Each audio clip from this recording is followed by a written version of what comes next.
Chapitre 12 Albert Pike et les chevaliers du Ku Klux Klan. L'auteur retrace ici la genèse du rite écossais de la franc-maçonnerie aux États-Unis et son lien supposé avec des organisations secrètes et racistes du XIXe siècle. Selon lui, ce rite, officiellement fondé en 1801, serait né dans un contexte d'idéologie antichrétienne et ésotérique et aurait pris progressivement le contrôle de la franc-maçonnerie américaine à partir de 1840.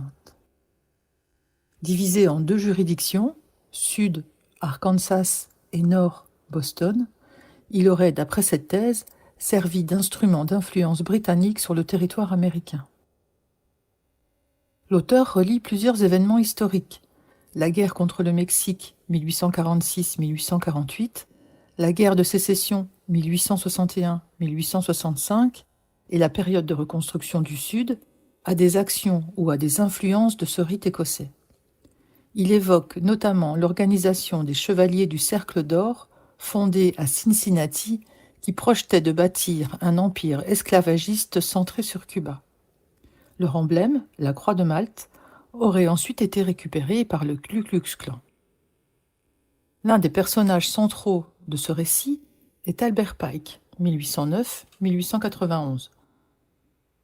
Juriste, écrivain, général confédéré et franc-maçon, présenté comme le fondateur de l'ordre des chevaliers du Ku Klux Klan en 1867 à Nashville, dont il aurait été le Grand Dragon. L'auteur affirme que le Ku Klux Klan aurait repris les symboles et structures hiérarchiques des loges maçonniques et que ses membres comptaient des figures influentes du rite écossais. Les objectifs attribués à ces groupes auraient été de priver les citoyens noirs de leurs droits politiques, de limiter leur accès à l'éducation et d'instaurer une ségrégation durable. L'année 1843 fut celle de la création de l'ordre indépendant B'nai B'rith, qui signifie les fils de l'Alliance. Cette loge secrète sioniste est comptée parmi celles des francs-maçons. Elle revendique la suprématie sur le judaïsme mondial.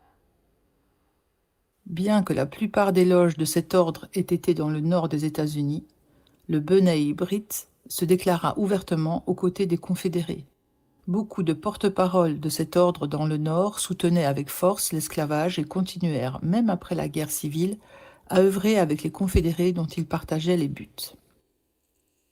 L'auteur relie également l'Anti-Defamation League, ADL, issue du B'nai B'rith, à des campagnes d'influence politique contemporaine, tout en soulignant la contradiction entre sa lutte officielle contre le racisme et sa défense de la statue d'Albert Pike à Washington.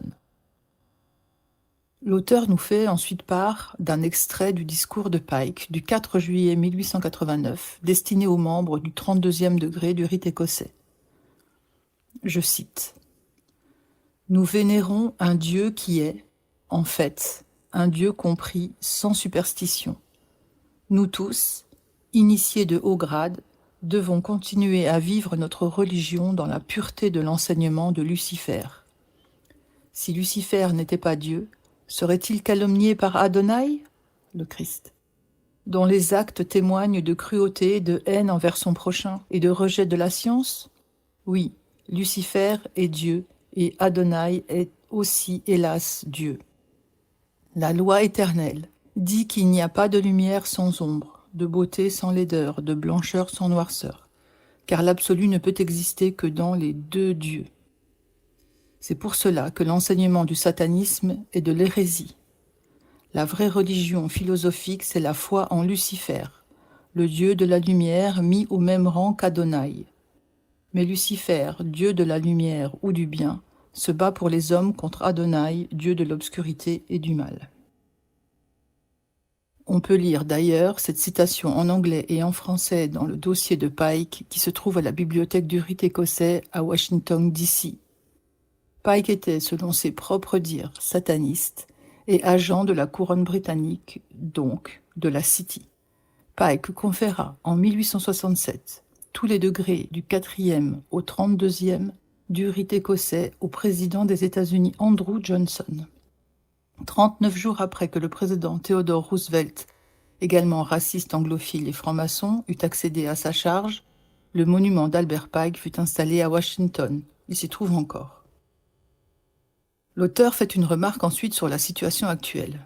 Nous constatons que dans un ordre hiérarchique, personne n'a de libre arbitre, sauf le dirigeant ou le supérieur. Pour accéder à un degré supérieur, dit-il, la personne concernée doit exécuter les épreuves qui lui sont imposées par ce grade. Un exemple, je montre au postulant d'un degré supérieur un livre blanc, mais je lui dis qu'il est noir. Ensuite, je lui demande quelle est sa couleur.